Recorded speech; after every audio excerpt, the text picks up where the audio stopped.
We are back. Status Quo taking on Infamous. Best man just transformed into a Shockwave. How you doing, buddy? Good. Glad to be back here. I cannot wait to cast this Infamous Status Quo match.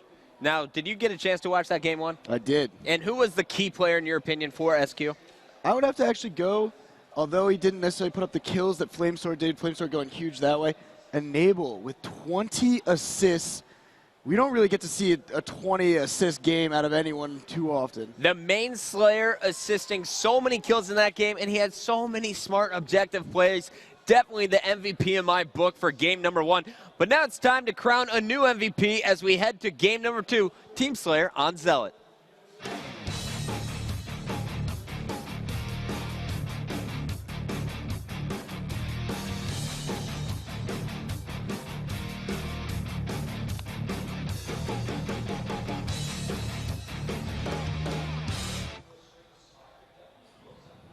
So here we go on Team Slayer Zealot. You have the evade bottom middle, grenade launcher in the hologram room, and then finally the sniper rifle position top gold.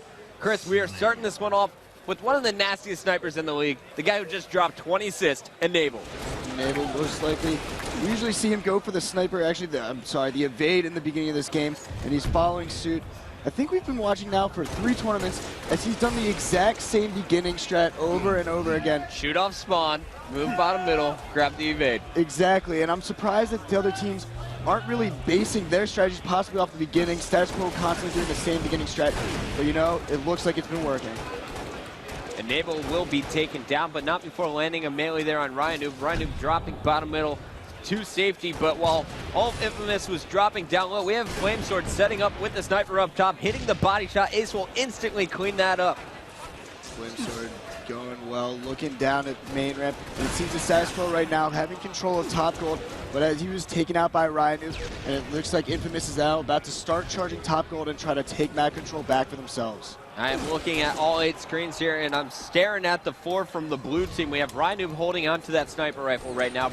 Blaze is sitting top blue, landing with lethal kind of position at the blue flag. He's at the blue drop down or jump up, whatever you want to call it. And he's just kind of making sure no one comes in on the flanks, keeping our sniper safe. Infamous doing a great job of kind of moving around the map. They knew they had top gold control. They knew Status Quo was going to be coming for them. And instead of sitting back and letting Status Quo make a charge that they wanted to, they wanted to take the fight to them, and Lethal picking up a huge triple kill in that middle battle. Absolutely. We had 3 players injured by his teammates. Lethal picked up the double, moved around the map, cleaned up the final triple on the red landing as we had Ryan get the 4th kill, and that helped give his team a 5-kill, make that now a 6-kill lead as we have Infamous up 16-9, and another triple kill, this one from Blaze. Chris, we're just seeing a much stronger setup here from Infamous. What's going wrong with Status Quo? Are they just charging out individually? Status Quo has been doing good strategies. I mean, they definitely have kind of set themselves up to do well, but Infamous's teamwork currently is just on point. And on top of that, Status Quo likes to set up on this map. They like to kind of come from behind. They like to make their strategies all work together. And Infamous is just not allowing them to actually get that set up, get the charges they want. They're pretty much taking the fight right to Status Quo. APG grabbing that new sniper rifle here. He's got plenty of ammo, looking for players spawning bottom of the blue base. He will call that out to his teammates. Meanwhile, you're watching Blaze the Protector picking up the little, what is that, inner tube metal? It looks exactly, yeah, a little tube to throw out to lifeline for his teammate. But Blaze has been playing exceptionally well all day today. We saw in the earlier series going plus 11 in a very important Game 3 Sanctuary CTF. Blaze, I feel like when we talk about Infamous, he's kind of like, I wouldn't say the forgotten, but he's definitely the least talked about player on Infamous. I talked a little bit about that with Best Man. I think we came to the conclusion that it's because he's such a soft-spoken guy outside of the game that he really doesn't hype up his own gameplay, but when you watch him, you can't help but be impressed by the things he does. But Chris, I know there was a lot of trash talk in our last matchup between Infamous and Evil. Do you expect Ryan Noob to be doing the same kind of thing here against Status Quo? They're down by 1 in the series. I don't think we're going to see the extent of trash talking we saw in the last series. Obviously, the grudge match, Evil, Infamous, past teammates from last tournament, they really wanted to be able to beat each other. That's why we saw so much trash talking. 3 reallys. Yeah, it was that much, but you see Status Quo and Infamous, they're both pretty good friends inside and out of the game. if Ryan Noob's talking trash, he's not going to be meaning it. It'd be more to get into Status Quo's head. But right now, I don't think he should be tagging trash. He needs to be communicating with his team. 38-25, we do have the strong lead here for Infamous, and that has kind of been the theme every time we've seen Status Quo on the main stage. Whoever wins game number 1, the opponent comes right back in game number 2 to tie up the series after winning a big team slayer. But from what you've seen from both of these teams, we saw a lot of Status Quo last night. Is either one stronger when it comes down to the objective game types?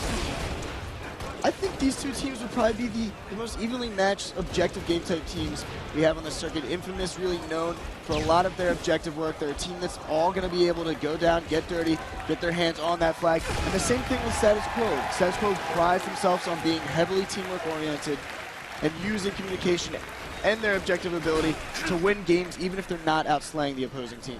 We got Ryan Noob with the grenade launcher. His team Infamous 4 kills away from tying up the series at ones. And we got some nice grenades going down the spiral. Now he's going to drop down with the grenade launcher, looking for those players that he just injured. Status Quo slow to get out of their base. Ryan Noob animating people. His kill stolen there. And it looks like Ryan Noob trying to shoot that grenade launcher. Just missed 2 players. 48-35, and APG will pick up number 50. Blaze and Lethal each getting 16 kills. Infamous will tie up the score 1-1. Incredible performance from our blue squad there on Zealot. Dominating in the Team Slayer. Infamous really comes out firing in game 2, and taking a look at the stats, they were led by Blaze and Lethal, each dropping a +9, 16 and 7 ratio. And check out the assists. Ryan with 10, APG with 7, Blaze with 6. You can see their team shot was on fire. And I think SQ, judging by the last few series, the team that won Game 2 Team Slayer had all the momentum, ended up sweeping the rest of the series. Status Quo's got to be a little worried right now. All right, so there is your score after 2 games. Status Quo 1, Infamous 1. Guys, we're going to a commercial break. When we come back, we will have Capture the Flag on Android.